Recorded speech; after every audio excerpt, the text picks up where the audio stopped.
ఆదివారము రెండవ ఆరాధనకు దేవుని మందిరానికి చేరవచ్చుటువంటి ప్రతి ఒక్కరికి ప్రభు పేరట నేను హృదయపూర్వకంగా అందరికి వందనాలు తెలియచేస్తా ఉన్నాను. లైవ్లో దేవుని మాటలు వింటూ ఆరాధనలో పాల్పంపులు పొందుతున్నటువంటి ప్రతి ఒక్కరికి వారి కుటుంబాలకు కూడా దేవుని సేవకునిగా శుభాలు పలుకుతా ఉన్నాను. ప్రతి ఒక్కరిని దేవుడు దీవించును గాక. ఆమేన్. ఆమేన్. ఈ రెండవ ఆరాధనలో మరి ఇంతవరకు మనం ప్రభువును స్తుతించి మనం ప్రభువును ఆరాధించాం. ఈ సమయంలో కొద్ది నిమిషాలు దేవుని మాటలు వినడానికి మనం ఆసక్తిని చూపుదాం. ప్రతి ఒక్కరూ కూడా మీరు బైబిల్ తెరచి కీర్తన గ్రంథం 57వ అధ్యాయం, కీర్తన గ్రంథం 57వ అధ్యాయం అందరూ బైబిల్లో తెరవండి. మొదటి వచ్చిన భాగాన్ని మనం చదువుకుందాం. నేను చదువుతాను, నాతో పాటు కలిసి మీరు ఈ మాటలు చెప్పండి.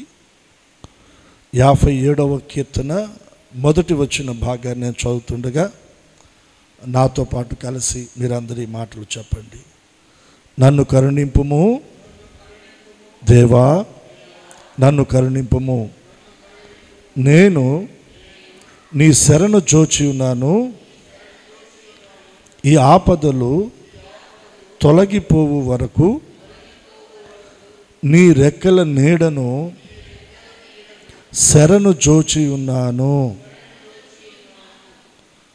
ఇంకొక మారు చదువుతాను, నాతో పాటు ఈ మాటలు మీరు చెప్పండి. నన్ను కరుణింపుము దేవా, నన్ను కరుణింపుము, నేను నీ శరణు జోచి ఉన్నాను.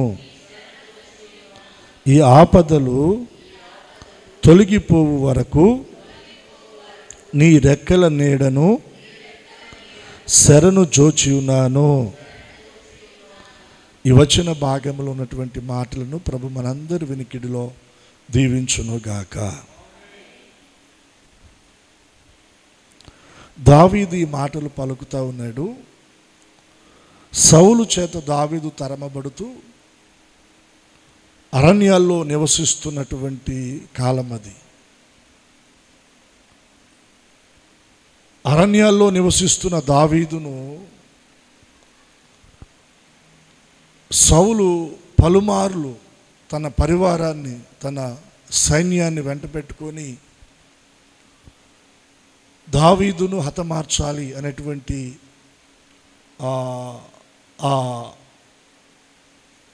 ఆలోచన, ఆ ప్రేరణతో దావీదును తరుముతున్నటువంటి దినాలు. ఒకనాడు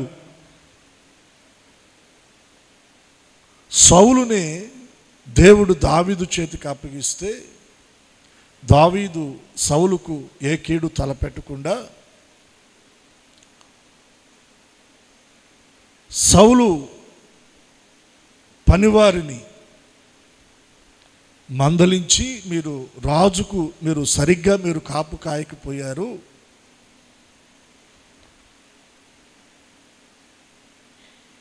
ఇలా మాట్లాడుతున్నప్పుడు సౌలు అది గమనించి, నాయనా దావీదా, నీవేనా? దేవుడు నన్ను నీ చేతికి అప్పగించిన నాకు నీవు కీడు తలపెట్టకుండా నా ప్రాణము నీ దృష్టిలో ప్రియమైనదిగా నువ్వు ఎంచావు. నువ్వు చూపిన ఈ ఉపకారానికి ప్రతిగా దేవుడు నీకు మేలు చేస్తాడు, దేవుడు నిన్ను ఆస్వాదిస్తాడయ్యా అని సౌలు నోటే దావీదును గూర్చి దేవుడు ఆశీర్వచనాలు పలికించాడు. గుహలో సౌలు దగ్గర నుండి దావీదు తప్పించుకున్న దినాన ఈ కీర్తన ఎత్తి దేవుని స్తుతించినట్లుగా మనకి ఆ కీర్తన ప్రారంభ వచనాలలో మనకు కనబడుతుందండి. దావీదు ఇక్కడ పలుకుతున్నటువంటి మాట ఏంటంటే, నన్ను కరుణింపుము దేవా, నన్ను కరుణింపుము, నేను నీ శరణు జోచి ఉన్నాను. ఈ ఆపదలు తొలగిపోవు వరకు నీ రెక్కల నీడను శరణు జోచి ఉన్నాను. ఈ రోజున ఈ వచన భాగంలో ఉన్నటువంటి ఒక మాట, ప్రధానంగా ఒక మాట నేను మీ దృష్టిలో తీసుకొస్తాను. ఏంటి ఆ మాట అంటే నీడ. నీడ. దావీదు ఏమంటున్నాడంటే ఈ ఆపదలు తొలగిపోవు వరకు, ఈ ఆపదలు తొలగిపోవు వరకు నీ రెక్కల నీడను శరణు జోచి ఉన్నాను. నీ రెక్కల నీడను శరణు జోచి ఉన్నాను. దావీదు ఎక్కడికి వస్తూ ఉన్నాడు? తన ఆపదలో దేవుని యొక్క రెక్కల నీడలోనికి వస్తూ ఉన్నాడు. ఈ రోజున ఒక ప్రశ్న, నీ ఎదుట ఉన్న అపాయము, లేదా నీ ఎదుటున్న ప్రమాదము, నీ ఎదుటున్న ఆపద, నీ ఎదుటున్న కష్టములో నీవు ఎవరిని ఆశ్రయిస్తున్నావు? ఏ నీడను నీవు ఆశ్రయిస్తున్నావు? ఈరోజున మనం ఎవరిని ఆశ్రయించాలి? ఈ విషయాలు మనం ఈ వచన భాగంలో దావీదు పలికినటువంటి ఆ మాటలో నుండి కొన్ని విషయాలు మనం ధ్యానం చేద్దాం. సంతోషంగా దేవునికి ఒకసారి 2 చేతులు ఎత్తి స్తోత్రం చెల్లిద్దాం. ఈ ఆపదలు తొలగిపోవు వరకు నీ రెక్కల నీడను శరణు జోచి ఉన్నాను. శరణు జోచి ఉన్నాను. దేవుని యొక్క రెక్కల నీడను, దేవుని యొక్క రెక్కల నీడలోనికి దావీదు శరణు జోచి వెళతా ఉన్నాడు. కోరుకుంటున్నాడు, నీ నీడలో నన్ను ఉంచయ్యా, నీ రెక్కల నీడలో నన్ను ఉంచయ్యా, నీ రెక్కల నీడలో నన్ను భద్రపరచయ్యా, నీ రెక్కల నీడలో నేను ఉండాలని ఆశపడుతున్నాను, నేను కోరుకుంటున్నాను అంటున్నాడు. మరొక మాట కూడా మనం చూద్దాం. 91వ కీర్తన 1వ వచనాన్ని కూడా మీరు గమనించండి. మహోన్నతుని చాటున నివసించువాడే సర్వశక్తి నీడను విశ్రమించువాడు. గమనించాలి, ఇక్కడ దైవజనుడు ఏమంటున్నాడు? మహోన్నతుడా, నీ చాటున నివసించువాడు. ఎవరైతే నీ చాటుకు వస్తారో వారు సర్వశక్తి నీడను విశ్రమించినటువంటి వారంట. అంటే దేవుని నీడలో మనకేముందంటే మనం విశ్రమించగలం. మనకు అక్కడ నెమ్మది ఉంది, అక్కడ మనకు సమాధానం ఉంది, అక్కడ మనకి సంతోషం ఉంది, అక్కడ మనకు ఆరోగ్యం ఉంది, అక్కడ మనకు భద్రత ఉంది, అక్కడ మనకు కావలసిన జీవం ఉంది. మహోన్నతుని చాటున నివసించువాడు సర్వశక్తి నీడను విశ్రమించువాడు. సర్వశక్తుని నీడ. మనం ఆరాధిస్తున్న మన ప్రభు ఎవరు చెప్పండి? సర్వశక్తిమంతుడు. హల్లెలూయా. అబ్రహాముతో దేవుడు ఏమన్నాడు? నేను సర్వశక్తి గల దేవుడను. ఈ రోజున నీవు ఆయన నీడలోనికి వచ్చుదువుగాక. నీ కుటుంబం ఆయన నీడలో భద్రపరచబడునుగాక. దావీదు దేవుని దగ్గర అడుగుతున్నాడు, దావీదు దేవుని దగ్గర బ్రతిమలాడుతున్నాడు, దావీదు దేవుని దగ్గర మొరపెట్టుకుంటున్నాడు. ఈ ఆపదలు, ఈ కష్టాలు, ఈ బాధలు తొలగిపోవు వరకు నీ రెక్కల నీడను నేను శరణు జోచి ఉన్నానయ్యా. నీ రెక్కల నీడను నేను కోరుకుంటున్నానయ్యా. నీ రెక్కల నీడ కావాలని నేను కోరుకుంటున్నాను ప్రభా. శరణు జోచి అడుగుతున్నానయ్యా. నీ రెక్కల నీడలో నన్ను భద్రపరచు. నీ రెక్కల నీడలో నన్ను భద్రపరచు. దేవునికి స్తోత్ర చెప్దామా? హల్లెలూయా.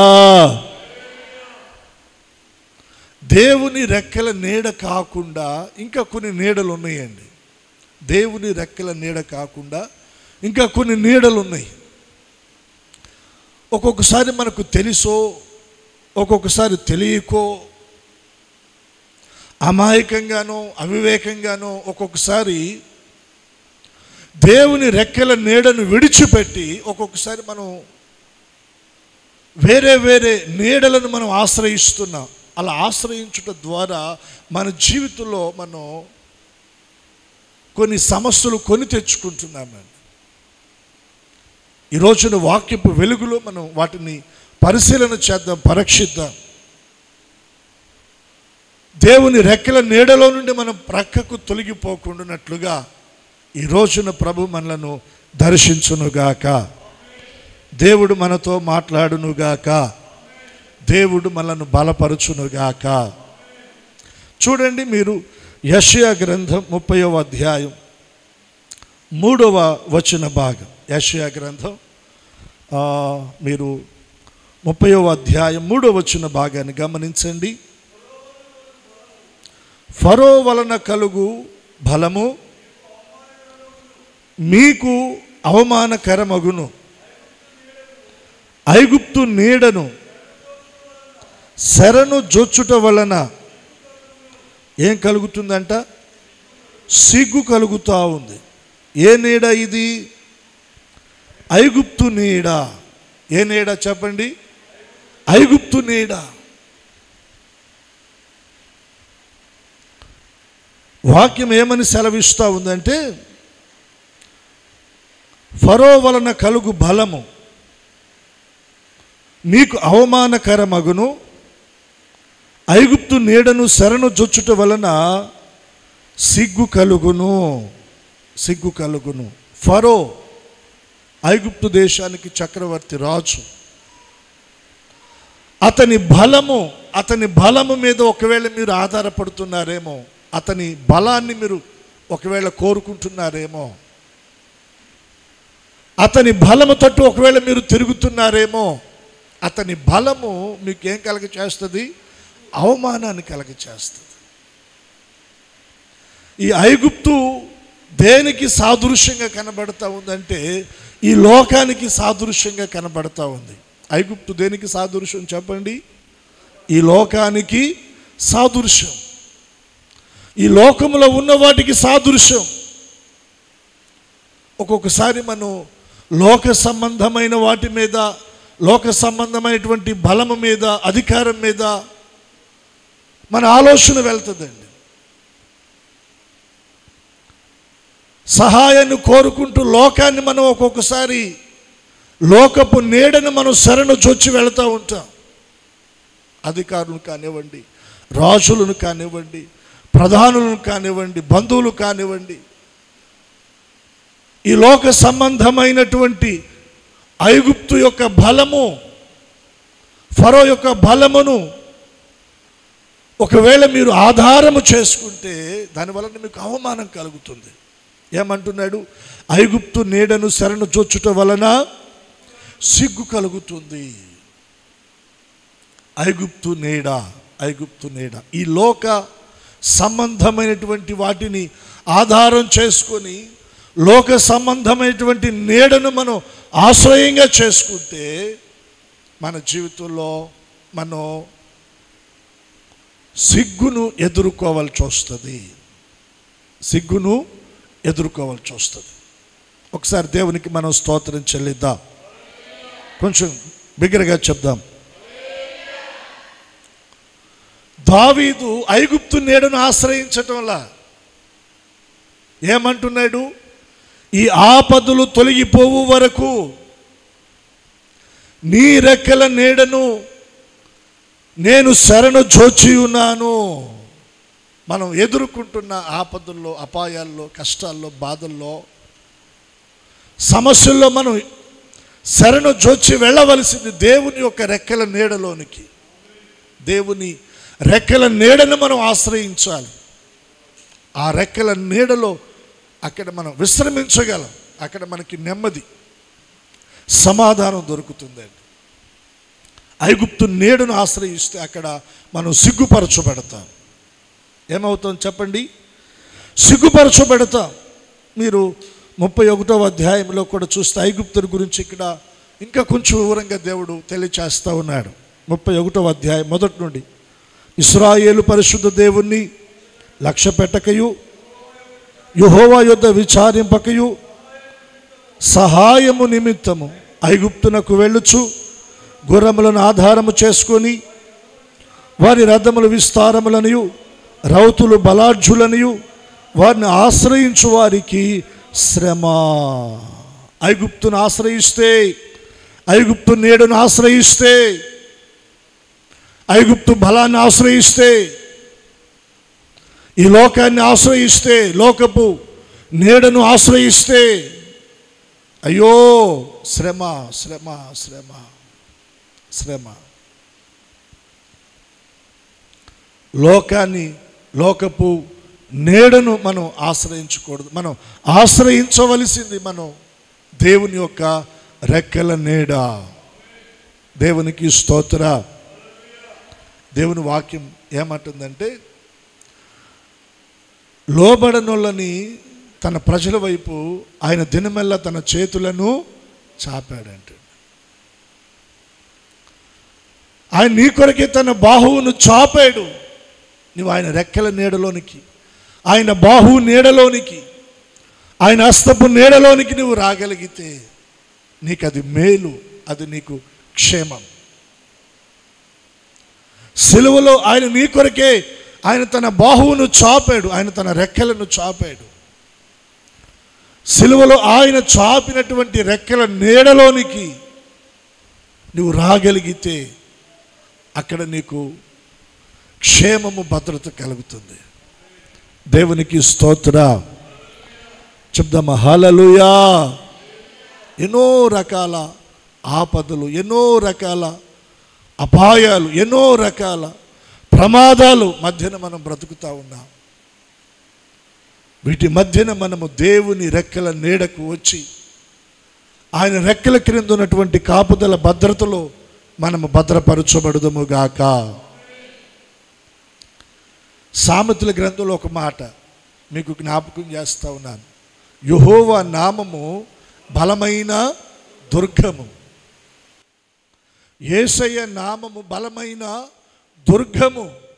నీతిమంతుడంట అందులోనికి పరిగెత్తుకుంటా వెళ్ళి సురక్షితంగా కాపాడబడతాడంట. చప్పట్లు కొట్టి దేవుని నామాన్ని గణపరుద్దాం.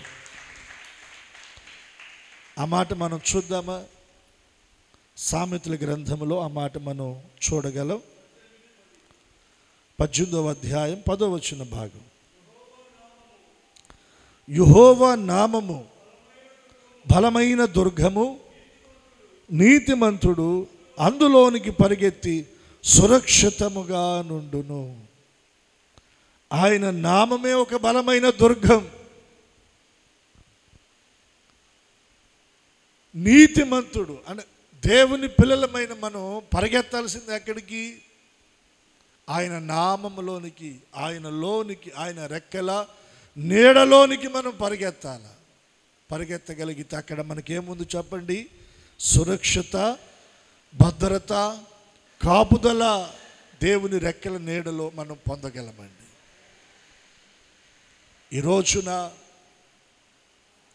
నీ ఆలోచన ఒకవేళ ఈ లోకానికి సాదృశ్యంగా ఉన్న ఐగుప్తు నీడను ఒకవేళ నువ్వు ఆశ్రయించడానికి పరిగెత్తుతూ ఉంటే,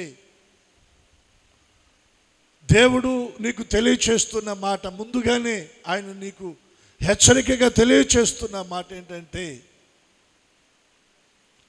ఈ లోకపు నీడను ఆశ్రయిస్తున్నటువంటి వారికి సిగ్గు కలుగుతుంది. వారు శ్రమకు గురవుతారు, వారికి అవమానం కలుగుతుంది, వారికి అవమానం కలుగుతుంది. ఆయన రెక్కల నీడలోనికి వచ్చిన వారు ఎన్నడూ కూడా సిగ్గుపరచబడరు. యోవేలు గ్రంథంలో ప్రవక్త ప్రవచిస్తూ ఉన్నాడు దేవుని మాటను, నా జనులకి ఎన్నడను సిగ్గునొందరు. సిగ్గునొందకుండునట్లుగా, అవమానాన్ని నొందకుండునట్లుగా నువ్వు ఆయన రెక్కల నీడలోనికి నువ్వు రా. ఆయన రెక్కల నీడలో శరణొచ్చొచ్చిరా. ఆయన రెక్కల క్రిందకు రా. ఆయన నీ కొరకే తన బాహువును చాపి ఉన్నాడు. దేవునికి స్తోత్ర. ఈ రోజున ఆయన రెక్కల నీడలోనికి నువ్వు రాగలిగితే నువ్వు విశ్రమించగలవు. నీకు నెమ్మది, సమాధానము, శాంతి కలిగి నువ్వు దేవుని ద్వారా దీవించబడగలవు. దేవునికి రెండు చేతులు ఎత్తి స్తోత్రం చెల్లిద్దాం, చెప్దామా హల్లెలూయా. మరొక నీడ నేను మీకు జ్ఞాపకం చేస్తాను. చూడండి, న్యాయాధిపతుల గ్రంథం 9వ అధ్యాయం. న్యాయాధిపతుల గ్రంథం 9వ అధ్యాయం 15వ వచన భాగాన్ని మనం చూద్దాం. 9వ అధ్యాయం 15వ వచన భాగం.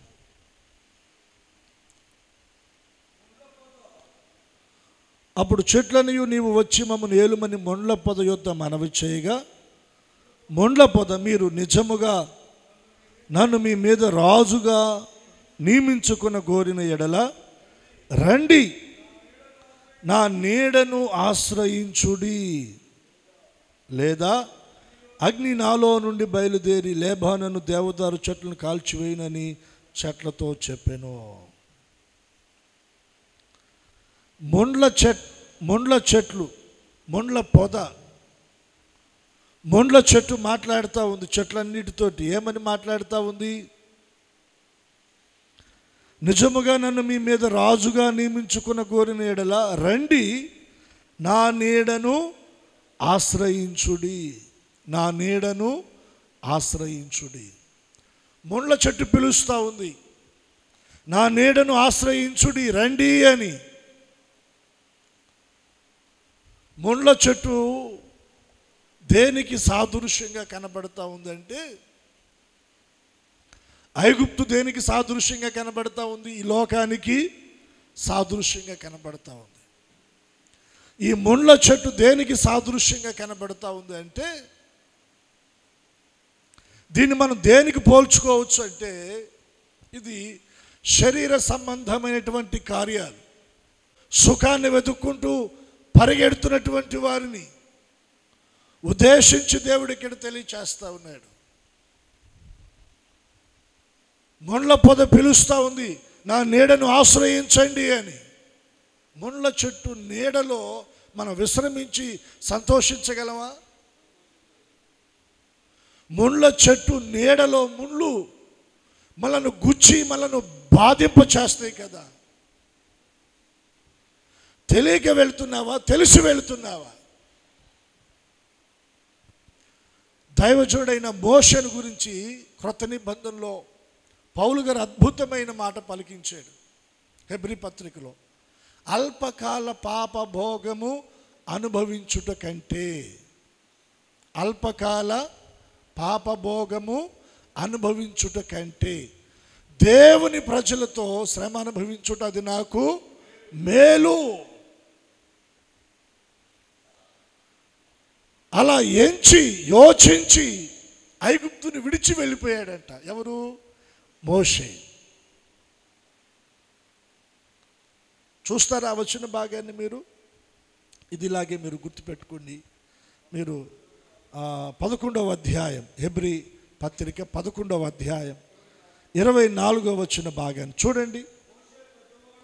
మోషే పెద్దవాడైనప్పుడు విశ్వాసమును బట్టి ఐగుప్తు ధనము కంటే క్రీస్తు విషయమైన నింద గొప్ప భాగ్యమని ఎంచుకొని, ఈ మాట మీరు నోట్ చేసుకోండి. ఏ భోగం అది? అల్పకాలం అంటే ఎంతకాలం ఉంటుంది? ఒక 5 సంవత్సరాలు ఉంటుందా, 10 సంవత్సరాలు ఉంటుందా, ఒక 20 సంవత్సరాలు ఉంటుందా? అల్పకాలం, కొద్ది కాలమే. క్షణికమైన సుఖం, క్షణికమైన సంతోషం, క్షణికమైనటువంటి భోగం అది. మొండ్ల చెట్టు నీడ ఎలాంటిదంటే నిన్ను ఆకర్షిస్తుంది, అది నిన్ను పిలుస్తుంది. మొండ్ల చెట్టు పిలుస్తుంది, రా నా నీడను, రా నా నీడకు రా, నా నీడలో విశ్రమించు అంటుంది. కానీ అది అక్కడ మనం ఎంతసేపు ఉండగలమంటే కొద్ది సమయమే. అది శాశ్వతమైనది కాదండి. అక్కడ మనం విశ్రమించలేం. అది క్షణికమైన భోగం అది. ఇక్కడ అదే దైవజనుడు తెలియచేస్తా ఉన్నాడు. అల్పకాలము పాప భోగము అనుభవించుట కంటే దేవుని ప్రజలతో శ్రమ అనుభవించుట మేలు మేలు మేలు మేలు. మనం అలాగ కంటిన్యూగా చదివితే, ఫరో కుమార్తె యొక్క కుమారుడునని అనిపించుకొనడానికి, ఫరో కుమార్తె యొక్క కుమారుడని అనిపించుకుంటే రాజభోగం ఎవరికి? మోషేకి. అవునా కాదా? ఏం లేదు, నేను ఫరో కుమార్తె యొక్క కుమారుడని తనకు తానుగా ప్రకటించుకుంటే చాలు, ఐగుప్తు ఐశ్వర్యాన్ని అనుభవించవచ్చు, రాజరికాన్ని అనుభవించవచ్చు, ఐగుప్తు భోగాన్ని అనుభవించవచ్చు. ఒకే ఒక మాట, ఫరో కుమార్తె యొక్క కుమారుని అనిపించుకుంటే, ఫరో కుమార్తె పిలుస్తూ ఉంది, నా కుమారుడుగా ఒక్క మాట నువ్వు అనౌన్స్మెంట్ చేయి, ఇదిగో ఈ ఐగుప్తు ధనము నీది, ఐగుప్తు భోగం నీది, ఇక్కడ పాపం నీదే, ఇష్టం నీకు ఎదురు లేదు. ముళ్ళ చెట్టు పిలుస్తూ ఉంది, నా నీడకు రా రా అని. మోషే అంటున్నాడు, అల్పకాల పాపభోగం. ఫరో కుమార్తె యొక్క కుమారుడిగా నేను అనిపించుకుంటే అది ఎంతకాలం? నేను బ్రతికినంత కాలమే, 70-80 సంవత్సరాలు. అదే ఫరో కుమార్తె యొక్క కుమారుడు అనిపించుకునేటువంటి ఆ నీడను, అంటే ఫరో కుమార్తె యొక్క నీడను ఆశ్రయించకుండా నేను బయటికి వస్తే, నాటి నుండి నేటి వరకు కూడా దేవునిలో మోషే కొనియాడబడుతూనే ఉన్నాడు. హల్లెలూయా. అవునా కాదా? మోషేను కూర్చి దేవుడు ఉన్నతంగా పలికించాడు, నా ఇల్లంతటిలో నమ్మకస్తుడు. మోషే మిక్కిలి సాత్వికుడు, అతని ప్రవక్త వంటి మరొక ప్రవక్త లేడు అని దేవుడు పలికించాడండి. దేవుని ముఖాముఖిగా చూచినవాడు, మాట్లాడినవాడు, దేవుని మహిమను చూచినవాడు కదా. ఆయన చనిపోయే నాటికంట ఆయన ఆరోగ్యం, ఆయన బలం, సత్తువ, కంటి చూపు తగ్గిందా? అబ్బా, ఫరో కుమార్తె యొక్క కుమారుడు అనిపించుకుంటే ఒకవేళ ఆ భోగంలో ఎంతకాలం సంతోషించేవాడు? కొద్ది కాలమే. కానీ ఇక్కడ 120 సంవత్సరాలు బలం తగ్గల, సత్తు తగ్గల, కంటి చూపు తగ్గల, దేవుని అభిషేకం తగ్గల, దేవునితో నడిపించబడ్డాడు. దేవుని ప్రజలను ఐగుప్తు నుండి బయటికి తీసుకొని వచ్చాడు. ముళ్ళ చెట్టు మాట్లాడుతూ ఉంది, నా నీడను ఆశ్రయించండి రండి అని. చాలామంది వెళ్ళిపోతున్నారు, ఎరుగకి వెళ్ళిపోతున్నారు. ఏదో అక్కడ విశ్రమిద్దాం, అక్కడేదో సంతోషిద్దాం, కాస్త మన ప్రాణం తెప్పరిల్లుతుంది, కాస్త ఆనందిద్దాం అనుకుంటున్నారు. ప్రియ దేవుని సంఘమా, ముళ్ళ చెట్టు నీడను నువ్వు ఆశ్రయిస్తే అక్కడ నువ్వు విశ్రమించలేవు, అక్కడ నీకు సమాధానం దొరకదు, అక్కడ నీకు సంతోషం దొరకదు. ఒకవేళ అక్కడ నువ్వు సంతోషిస్తాను అనుకుంటే అది అల్పకాలమే, అది అల్పకాల పాపభోగం. అది లోకం నిన్ను ఆకర్షిస్తుంది, శరీర కార్యాలు నిన్ను ఆకర్షిస్తున్నాయి, అవి నిన్ను పిలుస్తూ ఉన్నాయి, నిన్ను ఆకర్షిస్తూ ఉన్నాయి. దేవుని వాక్యాన్ని బట్టి దేవుని సేవకునిగా మనం చేస్తూ ఉన్నాను, లోక నీడను మీరు ఆశ్రయించమాకండి. అల్పకాల ఆ భోగాలు లేదా శరీర కార్యాల ద్వారా వచ్చే ఆ భోగ సంతోషాన్ని మీరు ఆశ్రయించమాకండి. అది తాత్కాలికమైనది, దాన్ని మీరు విడిచి పక్కకు రండి. దావీదు వలె మనం చెప్పాలి, అయ్యా ఈ ఆపదలు తొలగిపోయే వరకు నీ రెక్కల నీడను నేను శరణు చోచి ఉన్నాను. ఎక్కడికి రావాలి మనం? దేవుని రెక్కల నీడలోనికి రావాలి. దేవుని వాక్యం అంటా ఉంది, మహోన్నతుని చాటున నివసించువాడు, ఆయన చాటుకు వచ్చినవాడు, సర్వశక్తి నీడను, ఆయన నీడను విశ్రమించినవాడు. అక్కడ మన ప్రాణము తెప్పరిల్లుతుంది, మన ఆత్మ సేద తీర్చబడుతుంది. అక్కడ మనకు నెమ్మది కలుగుతుందండి. ఆయన రెక్కల నీడలో లోకం నిన్ను ఆకర్షిస్తే అక్కడ నీకు దొరికే ఆ సంతోషం తాత్కాలికమైనది. అది ఎరుగక చాలామంది వెళ్ళిపోతున్నారు, చాలామంది వెళ్ళిపోతూ ఉన్నారు.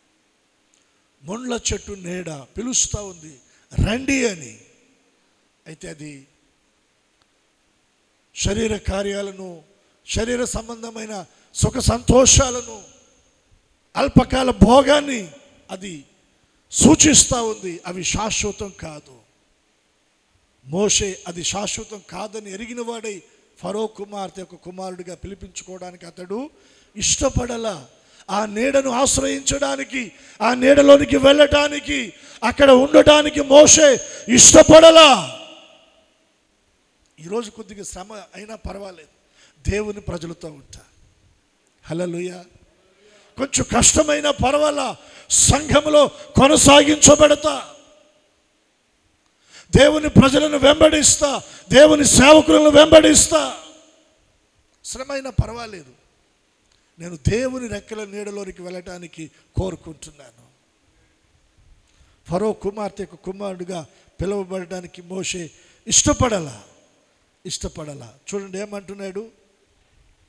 ఎందుకు ఇష్టపడలేదంటే, ఏలయనగా అతడు ప్రతిఫలముగా కలగబోవు బహుమానమందు దృష్టి ఉంచెను.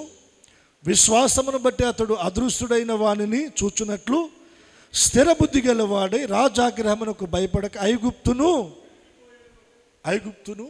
విడిచిపోయాడు. ఐగుప్తు నీడను విడిచాడు. ఐగుప్తులో ఉన్నటువంటి శరీర కార్యాలు అనేటువంటి నీడను విడిచిపెట్టాడు.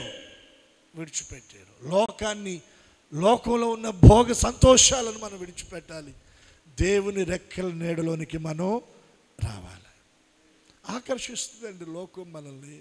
ఎప్పుడు మందిరం అంటావా, ఎప్పుడు చర్చి అంటావా, ఎప్పుడు మందులో పరిచర్య అంటావా. ఏముంది అక్కడ? ఏముందో రుచిస్తే తెలుస్తుంది అక్కడ. హల్లెలూయా.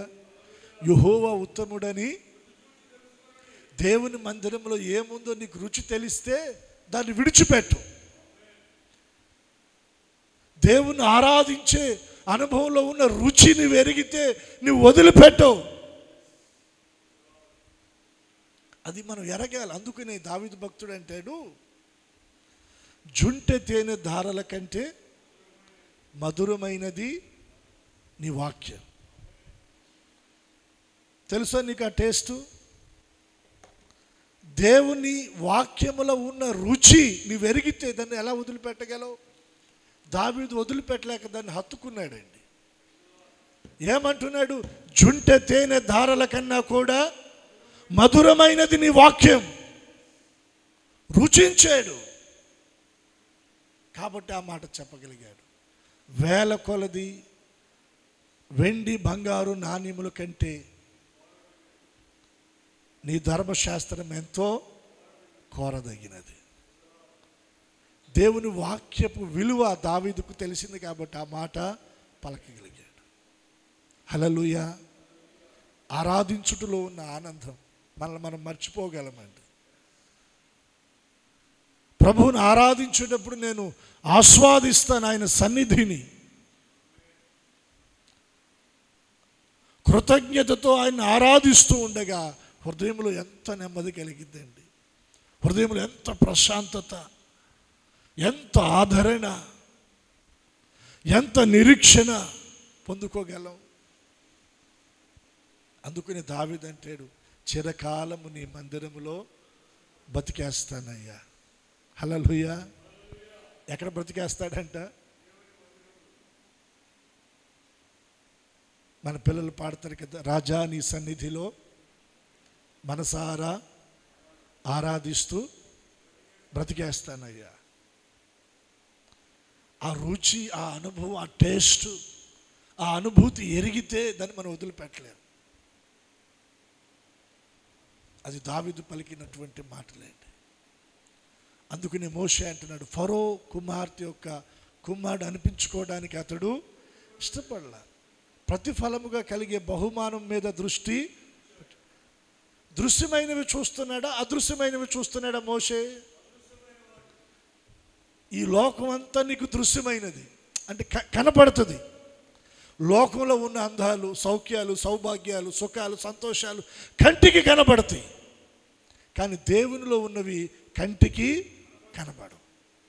నువ్వు కంటికి కనపడేదాన్ని చూసి భ్రమపడి పరిగెడుతున్నావు.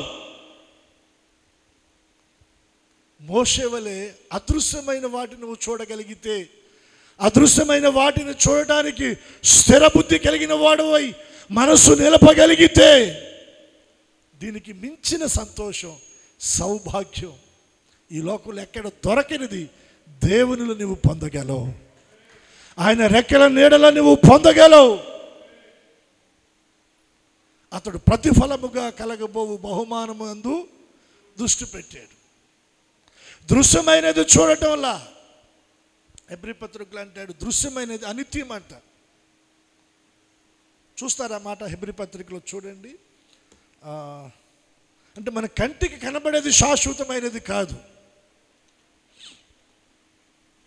కంటికి కనబడనిదే శాశ్వతమైనది అంటాడు. 11వ అధ్యాయం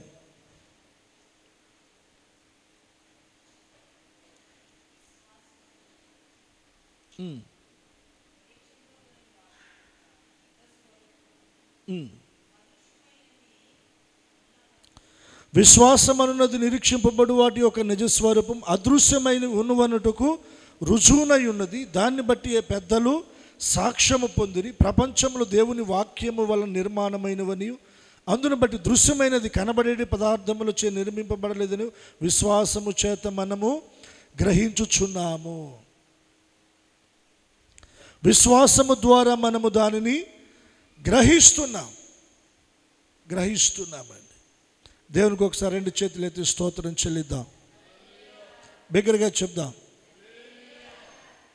అందరు గొంతులు వినబడేటట్టు చెప్దాం, హల్లెలూయా.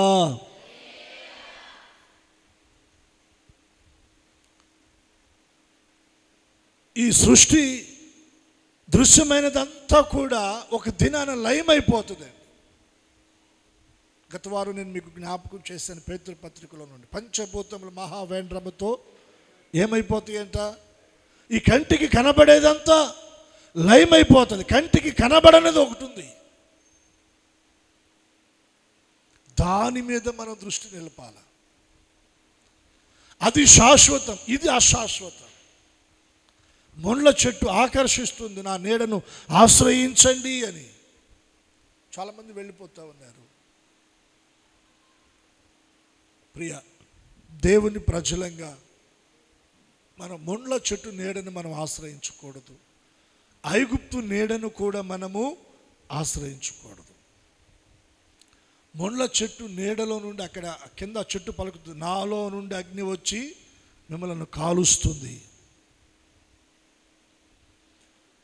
ఇంకొక చెట్టు నీడ నేను మీకు జ్ఞాపకం చేస్తాను. చూడండి, యోనా గ్రంథం 4వ అధ్యాయం, యోనా గ్రంథం 4వ అధ్యాయం 6వ వచనం చూడండి. దేవుడైన యెహోవా సొర చెట్టు ఒకటి ఏర్పరిచి అతనికి కలిగిన శ్రమ పోగొట్టుటకై అది పెరిగి యోనా తలకు పైగా నీడ ఇచ్చునట్లు చేసెను. ఆ సొర చెట్టును చూచి యోనా బహుగా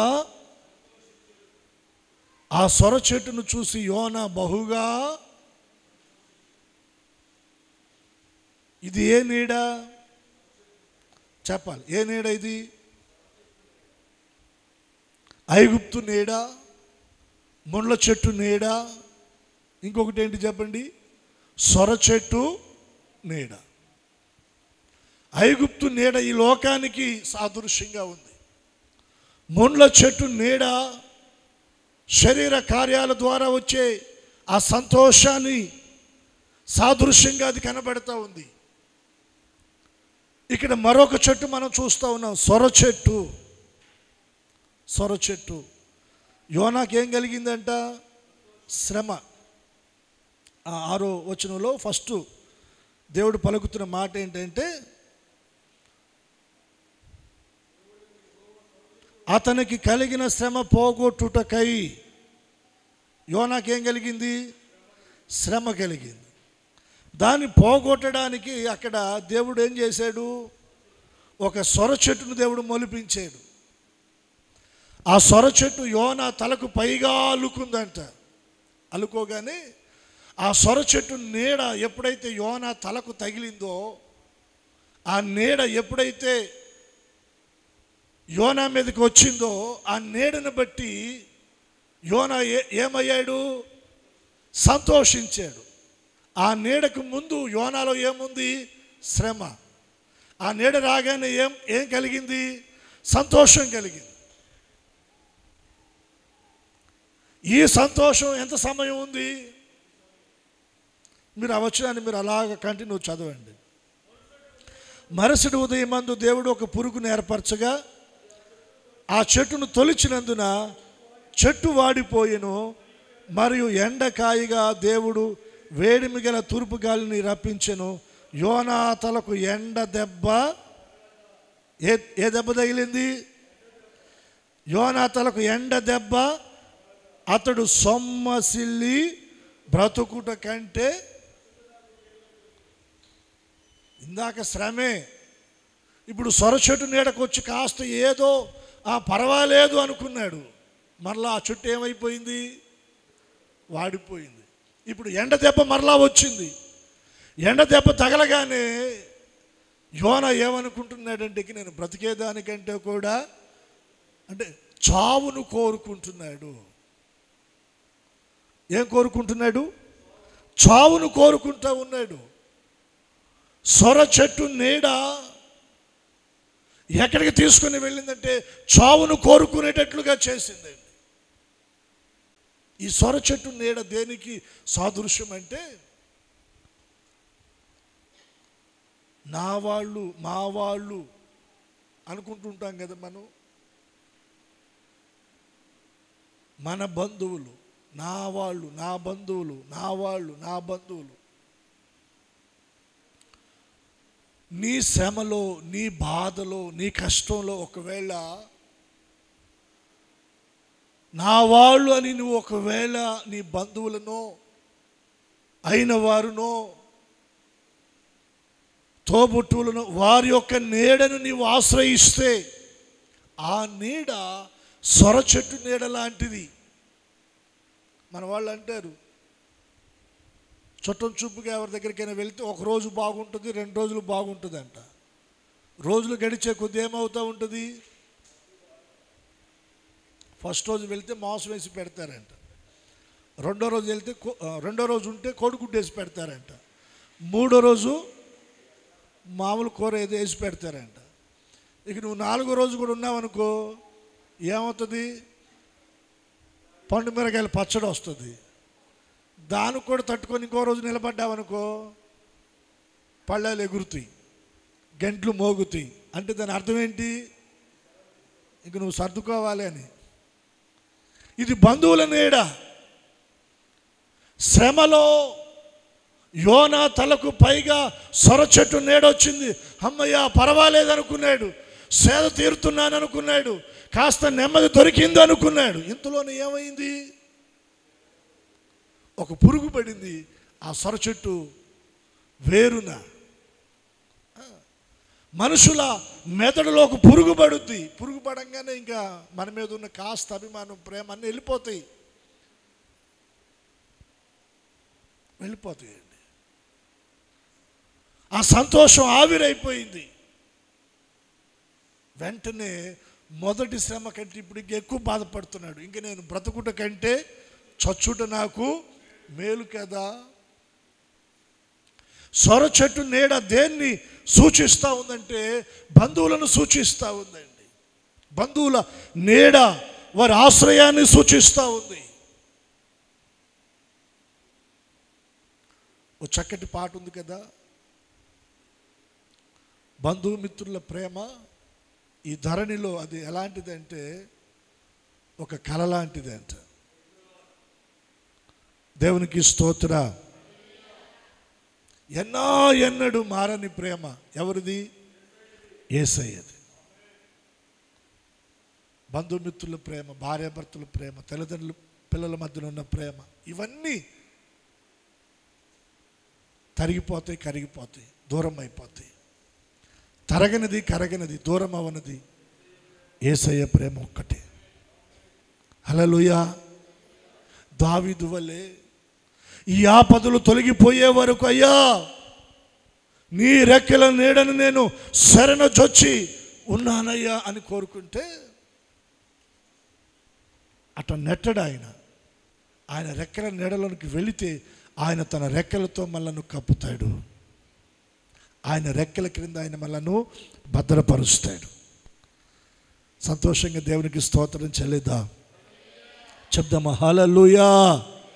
సొర చెట్టు నీడను ఒకవేళ నువ్వు ఆశ్రయిస్తే అది కూడా తాత్కాలికమైనదే.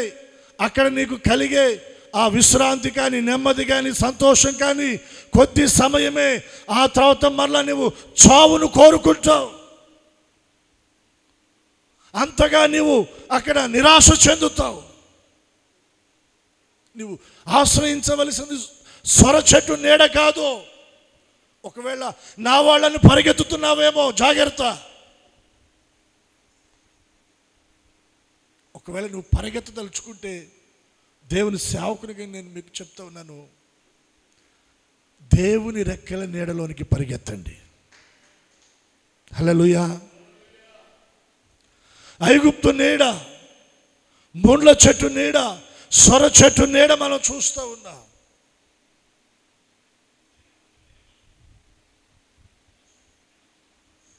ఈ రోజున ఏ చెట్టు నీడను మనం ఆశ్రయిస్తున్నాం?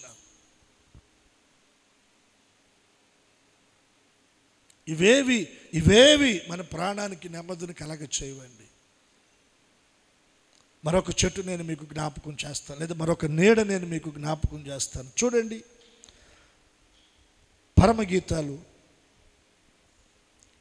పరమగీతం 2వ అధ్యాయం 3వ వచన భాగాన్ని మనం చూద్దాం. అడవి వృక్షములలో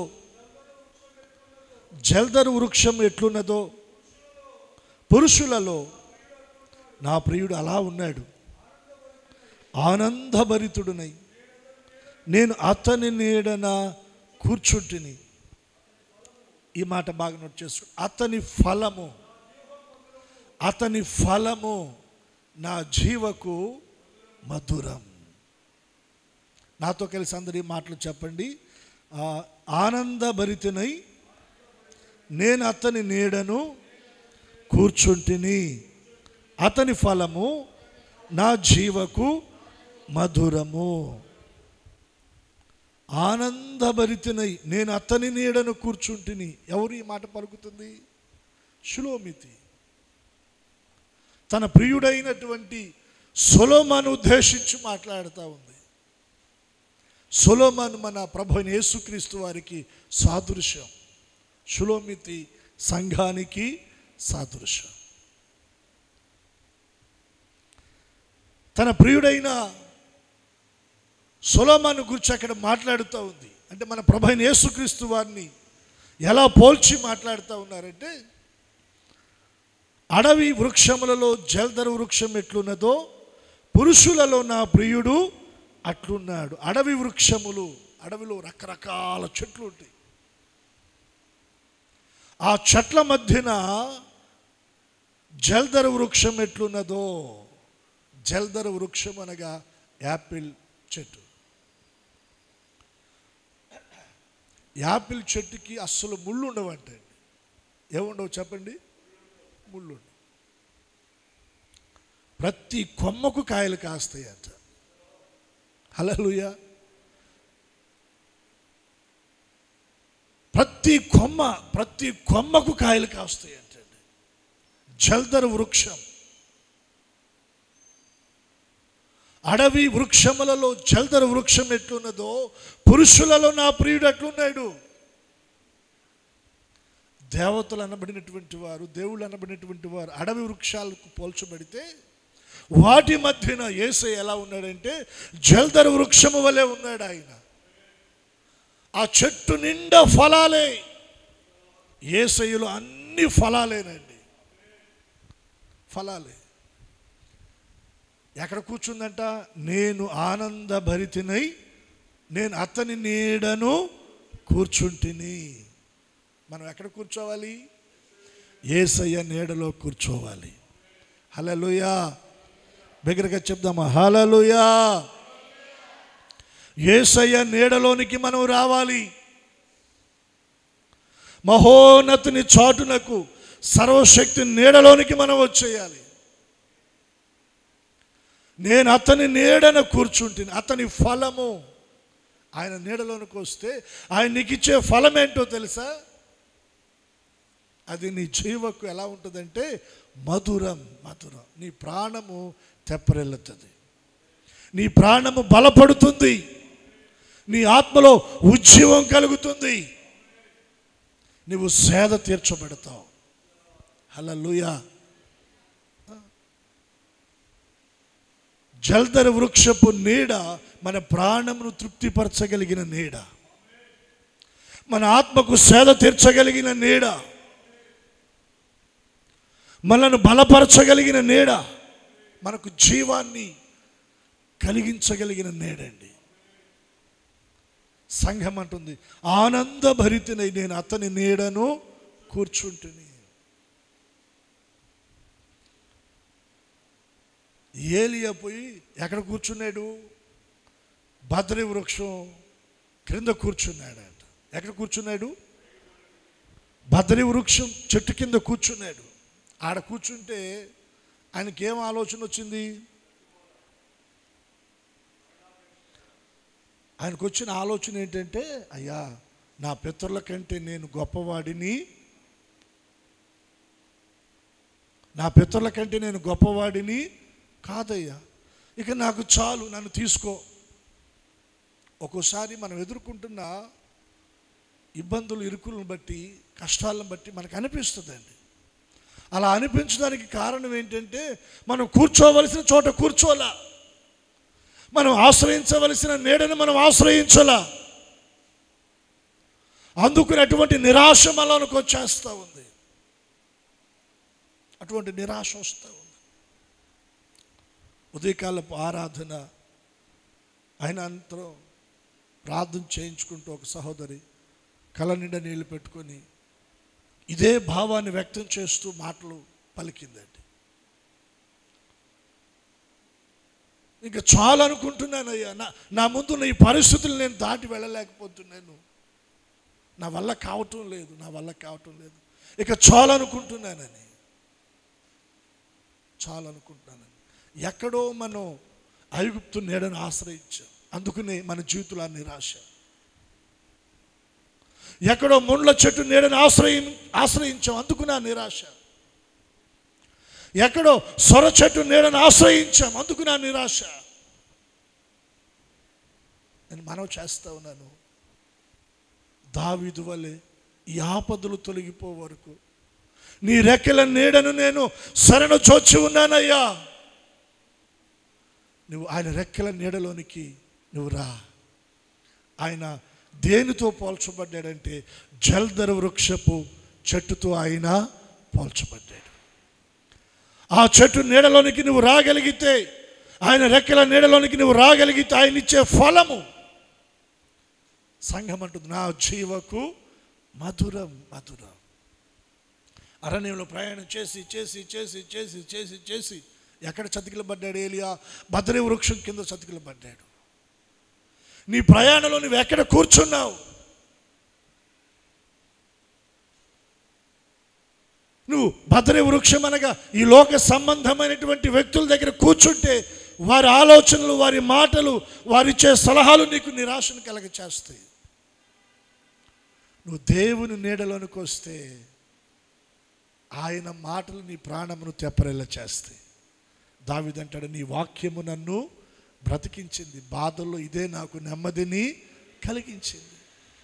నీ బాధల్లో నెమ్మదిని కలిగించేది దేవుని మాట. ఎక్కడ దొరుకుతుంది? ఆయన రెక్కల నీడలో నీకు దొరుకుతుంది. ఆయన సన్నిధిలో నీకు దొరుకుతుంది. ఆయన పాదాలను ఆశ్రయిస్తే నీకు దొరుకుతుంది ఆయన మాట. ఐగుప్తులు ఎవరు చెప్తారు నీకు దేవుని మాటలు? ముళ్ళ చెట్టు దగ్గర ఎవరు చెప్తారు నీకు దేవుని మాటలు? సొర చెట్టు దగ్గర నీకు ఎవరు చెప్తారు దేవుని మాటలు? వాటిని విడిచిపెట్టి దేవుని రెక్కల నీడలోనికి రా. జల్దర వృక్షపు నీడలోనికి రా. జల్దర వృక్షపు నీడలోనికి నువ్వు రాగలిగితే అతని ఫలము నా జీవకు మధురం. ఏలియాను దేవుడు దర్శించి ఒక దూతను పంపి, నిరాశలో ఉన్న ఏలియాను దూత వచ్చి తట్టి లేపింది. నీళ్ళ బుడ్డ అక్కడ పెట్టి రొట్టె పెట్టింది. తిన్నాడు, చక్కగా మంచినీళ్ళు తాగాడు. దేవుని దూత అంటుంది, శక్తికి మించిన ప్రయాణం నీ ఎదుట ఉంది. ఏలియాను దేవుడు బలపరిచి బద్రి వృక్షం ఆ నీడ నుండి బయటికి తీసుకొని వచ్చి, ఏలియా ద్వారా దేవుడు ఇంకా ఘనమైన కార్యాలను దేవుడు జరిగించాడు. నువ్వు బద్రి వృక్షపు, సొర చెట్టు, ముళ్ళ చెట్టు, ఐగుప్తు నీడ, వీటన్నిటి నీడ నుండి కొంచెం నువ్వు బయటకు వచ్చి దేవుని రెక్కల నీడని నువ్వు ఆశ్రయించగలిగితే దేవుడు నీ జీవితంలో ఘనమైన కార్యాలను దేవుడు జరిగిస్తాడు. హల్లెలూయా. రెండు చేతులు దేవునికి స్తోత్రం చెల్లిద్దాము. హల్లెలూయా.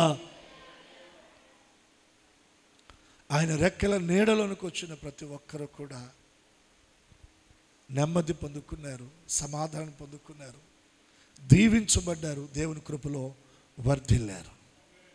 దేవుని కృపలో వర్ధిల్లారండి. ఈ రోజున మనం దేవుని నీడలోనికి వద్దాం. మూలవాక్యం దగ్గరికి వద్దామా? మరలా మనం చూడండి, కీర్తన గ్రంథం 57వ అధ్యాయం 1వ వచనం. నన్ను కరుణింపుము దేవా, నన్ను కరుణింపుము, నేను నీ శరణు జోచి ఉన్నాను. ఈ ఆపదలు తొలగిపోవు వరకు నీ రెక్కల నీడను శరణు జోచి ఉన్నాను.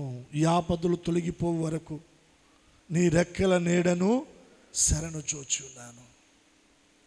నాతో కలిసి అందరూ చెప్పండి, నన్ను కరుణింపుము దేవా, నన్ను కరుణింపుము, నేను నీ శరణు జోచి ఉన్నాను. ఈ ఆపదలు తొలగిపోవు వరకు నీ రెక్కల నీడను శరణు చొచ్చి ఉన్నాను. ఆయన రెక్కల నీడలోకి వచ్చేవాడిని ఆయన ఎవరిని త్రోసివేసేవాడు కాదు. ఆయన రెక్కల నీడలోకి వచ్చే ప్రతి ఒక్కరిని ఆయన తన రెక్కలతో కప్పుతాడండి. తన రెక్కల క్రింద వారిని భద్రపరుస్తాడు, వారికి ఆరోగ్యాన్ని కలగ చేస్తాడు. మలాకి గ్రంథంలో చెప్పబడిన మాట, ఇదిగో మీకు నీతి సూర్యుడు ఉదయించు. ఆయన రెక్కల నీడ మీకేం కలగజేస్తుంది? ఆరోగ్యాన్ని కలగజేస్తుంది. యేసయ్య రెక్కల నీడలో మనకి ఆరోగ్యము. ఈ రోజున నీ జీవితంలో ఉన్న ప్రతి బలహీనత నుండి విడుదల పొందినట్లుగా నీవు ఆయన రెక్కల నీడను ఆశ్రయించు. ఆయన రెక్కల నీడలోనికి నువ్వు రా రా రా. ఎందాక లోకమని పరిగెడతావు? ఎందాక బంధువులని పరిగెడతావు? శరీర సంబంధమైన ఆ భోగాలు అక్కడ ఏదో ఉందని ఎందాక అటువైపు పరిగెడతావు? అవేవి శాశ్వతమైనవి కాదు. దేవుని రెక్కల నీడలోనే శాశ్వతమైన ఆ విశ్రాంతి నువ్వు పొందగలవు. ఆయన రెక్కల నీడను శరణు జోచి ఈ దినాన దేవుని కృపలో మనం భద్రపరచబడదాం. అట్టి కృప దేవుడు మనకి అనుగ్రహించునుగాక. ప్రార్థన చేసుకుందాం. తలలు వంచండి. మోకరించగలిగినటువంటి వారు మోకరించండి.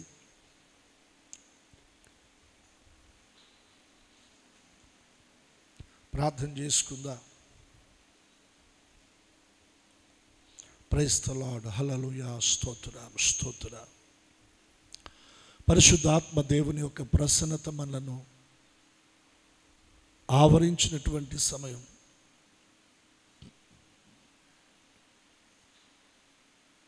ఎవరు కళ్ళు తెరిచేటట్టు మీరు చూడొద్దు. అటు ఇటు తిరిగే ప్రయత్నం చేయమాకండి. కొద్ది సమయం ప్రార్థనలో ఉండండి. ప్రభు పాదాలు పట్టుకోండి. నన్ను కరుణించు దేవా, నన్ను కరుణించు. నీ శరణు చొచ్చి ఉన్నానయ్యా, నీ శరణు చొచ్చి ఉన్నాను. ఈ ఆపదలు తొలగిపోవు వరకు తండ్రి, ఈ బాధలు తొలగిపోయే వరకు అయ్యా, ఈ కష్టాలు తొలగిపోయే వరకు తండ్రి, నీ రెక్కల నీడను నేను శరణు చొచ్చి ఉన్నానయ్యా. నీ రెక్కల నీడలోనికి నేను వస్తున్నాను ప్రభువా. నీ రెక్కల నీడలో నన్ను భద్రపరచండి అయ్యా, నన్ను భద్రపరచండి. నీవు ఆయన రెక్కల నీడను ఆశ్రయించగలిగితే ఆయన తన రెక్కలతో నిన్ను కప్పడానికి సిద్ధంగా ఉన్నాడు. ఆయన తన రెక్కల క్రింద నిన్ను కప్పడానికి సిద్ధంగా ఉన్నాడు. బోయాజు రూతుతో మాట్లాడుతున్నాడు. ఇశ్రాయేలీయుల దేవుడైన యెహోవా రెక్కల క్రింద నీవు సురక్షితముగా నుండునట్లు వచ్చావు.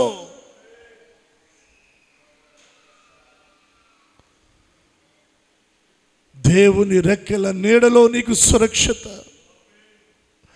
ఆయన రెక్కల నీడలో నీకు ఆరోగ్యము, ఆయన రెక్కల నీడలో నీకు భద్రత.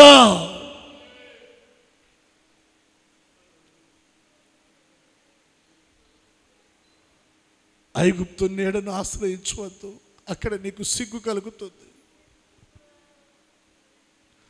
మొండ్ల చెట్టు నీడను ఆశ్రయించవద్దు, అది నిన్ను కాల్చేస్తుంది. సొర చెట్టు నీడను ఆశ్రయించద్దు, నీ జీవితంలో చావును కోరుకునే నిరాశ వచ్చేస్తుంది.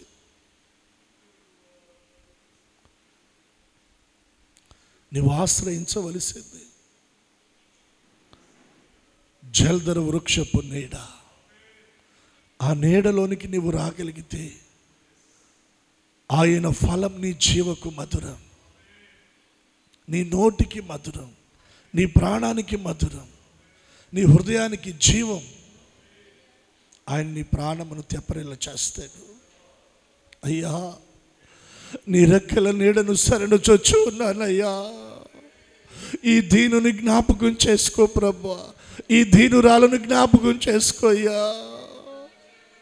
నీ రెక్కల క్రింద నాకు ఆశ్రయాన్ని కలగ చేయండి తండ్రి. నీ రెక్కల క్రింద నా కుటుంబాన్ని భద్రపరచండి అయ్యా. నా పిల్లలను మీ రెక్కలతో కప్పండి ప్రభువా.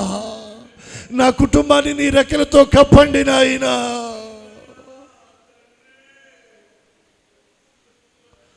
ఏ తెగులు మా గుడారమును సమీపించుకుంటున్నట్లుగా నాయనా మీ రెక్కలతో కప్పండి నాయనా, మీ రెక్కలతో కప్పండి ప్రభువా.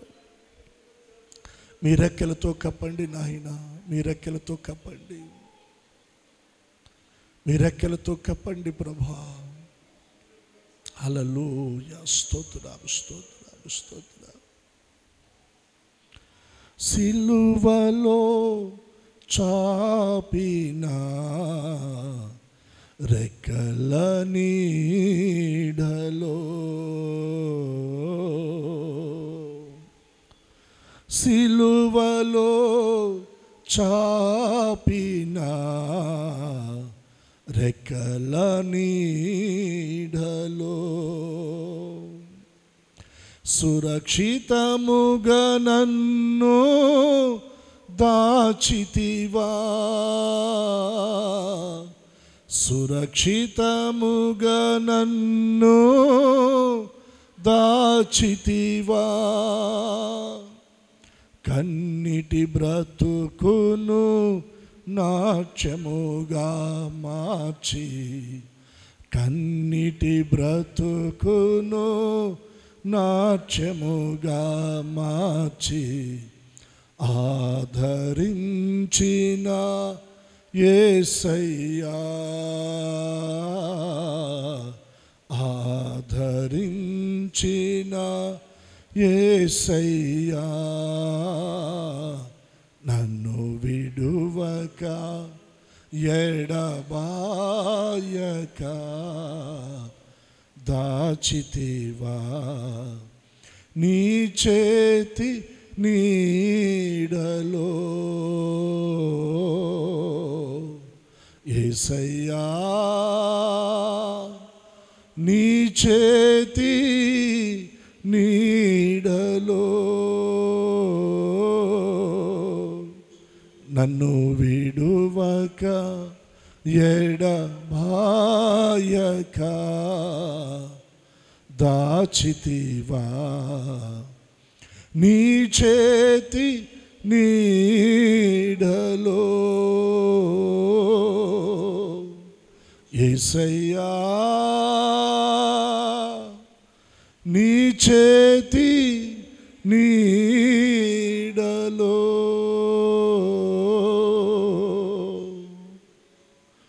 నీ చేతి నీడలో యేసయ్యా. అందరం ఒకసారి మనం చేతులెత్తి చెప్దామా? అందరము చేతులెత్తి నీ చేతి నీడలో యేసయ్యా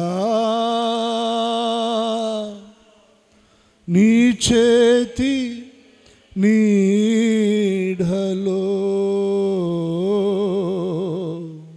నన్ను విడువక ఎడబాయక దాచితివా నీ చేతి నీడలో యేసయ్యా నీ చేతి నీడలో.